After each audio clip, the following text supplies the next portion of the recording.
Maulan ngayon mga beshi. Sabi ng lolo ko, pag nagtanim ka daw ng ganito, dapat may supot dito para hindi malungsot yung murdong. Wala akong supot, kaya kondom na lang yung ilagay ko. For today's video mga beshiwak ko ay Sabado, peaceful nga dito sa opisina na aming binabantayan, kaya ayan tuloy napaisip ako na gumawa ng kabutihan na may konting kalokohan. May dala nga akong 3 sanga ng alukon. Hindi ka tunay na tao kung hindi mo pa napanood yung video ko kung paano ko nakuha to. Ay hindi ka tunay na follower ko kung hindi mo pa napanood yung vlog ko nito. Dali-dali na nga ako pumunta sa kabilang bangir para makapagmula na ako. Shoutout nga pala sa ating mga masugid na taga-suporta. Shoutout kay Kuya Sunny Guillermo, shout out kay Boarding House, yan mga beshiwak, shout out sa asawa ko, shout out I love you to the moon and back, to the left and right, ay happy birthday kay Sir Dennis Baroga at shout out kay Sir Ian, yan maraming salamat po sa igado at pansit na ibinigay nyo. Mega love, shout out po sa inyo. Maulan ngayon mga beshi. Sabi ng lolo ko, pag nagtanim ka daw ng ganito, dapat may supot dito para hindi malungsot yung murdong.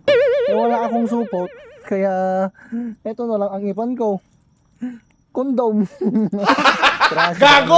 Maging endorser na ako ng kondom. Ay natural nga lang pala itong kinuha ko mga beshiwak ko, kasi ngalangan naman na choosy pa tong mga lukon na to. Todo na mga bes.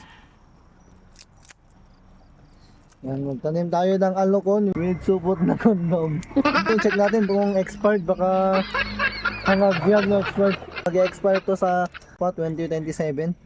Dapat daw, kasi sabi ng lolo ko may ano daw. Oh my God!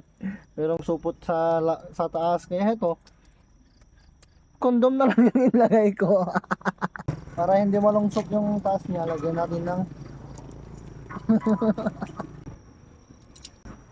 hindi.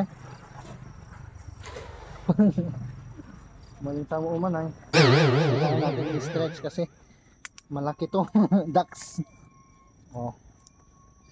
Quality. Pag may tinanim, may aanihin. Pag may kondom, panigurado.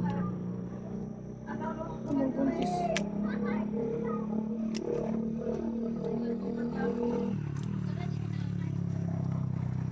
Wow. Ayan, quality. Check natin mga best, check natin. Check, walang butas yan. Okay, muna tayo sa kabilang bangir. Check. Oh, walang butas yan. Maganda yan. Sa kabila naman mga best. Check. Kalaw-kalaw to. Okay, maganda. O, yan yung nagbasutan natin. So, sana tumubo tong mula natin. So, hanggang dito na lang, babush.